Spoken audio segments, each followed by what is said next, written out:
On July 1st, 2026, Austin flipped a switch. Overnight, platforms like Airbnb and VRBO became the city's enforcement partners. If your short-term rental doesn't have a valid city license number displayed, it can be pulled within 10 days. Thousands of listings are at risk. So what does this actually mean for the Austin Airbnb market and for you? Hey everyone, welcome back.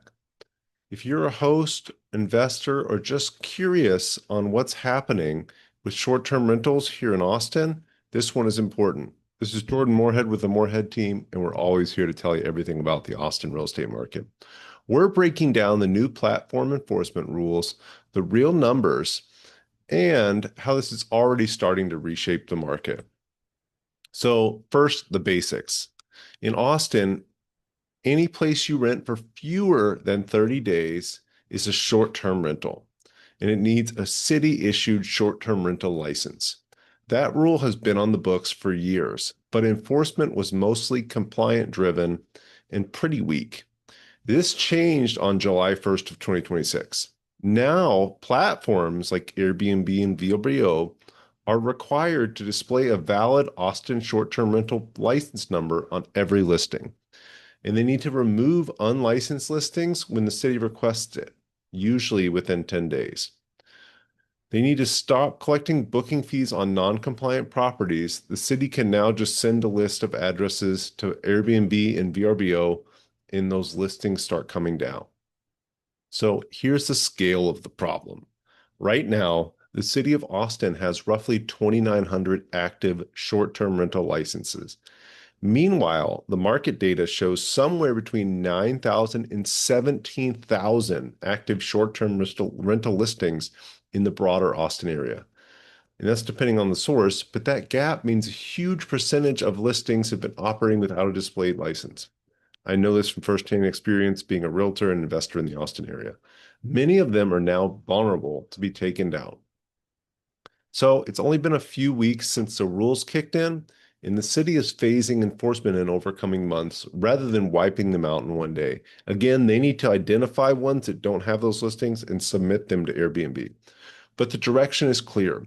Unlicensed listings are being flagged and removed. Hosts who applied late are stuck in waiting in weeks for processing.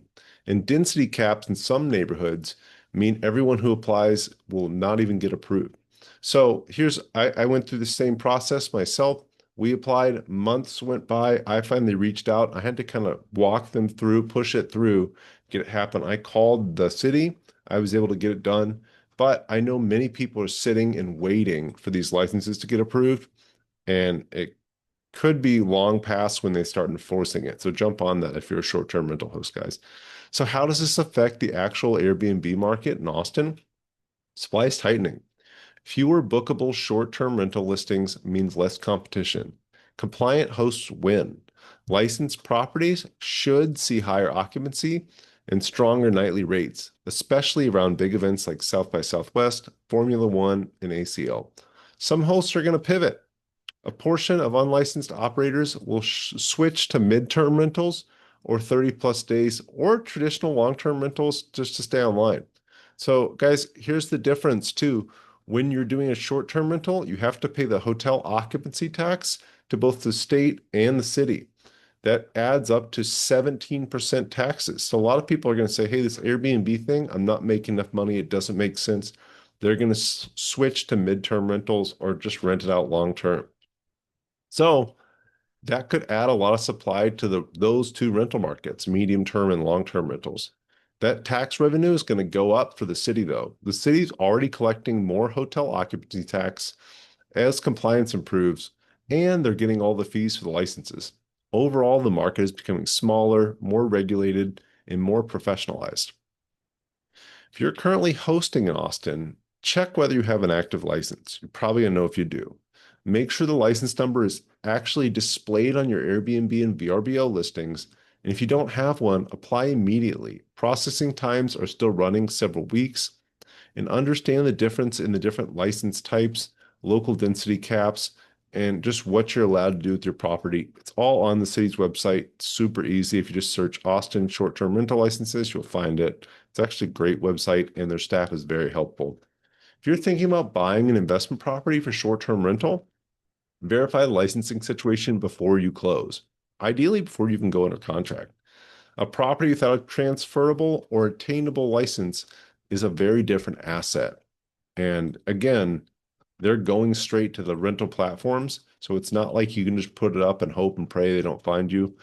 I'm going to guess that they're going to put a lot of effort into finding this because of that 17% hotel occupancy tax. It's a lot of money to a city that already has budgetary problems.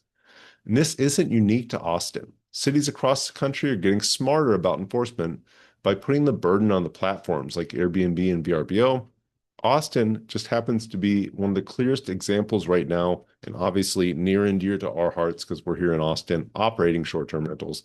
For guests, it may mean fewer options and higher prices in popular neighborhoods. For neighbors, it could mean fewer parties and better accountability.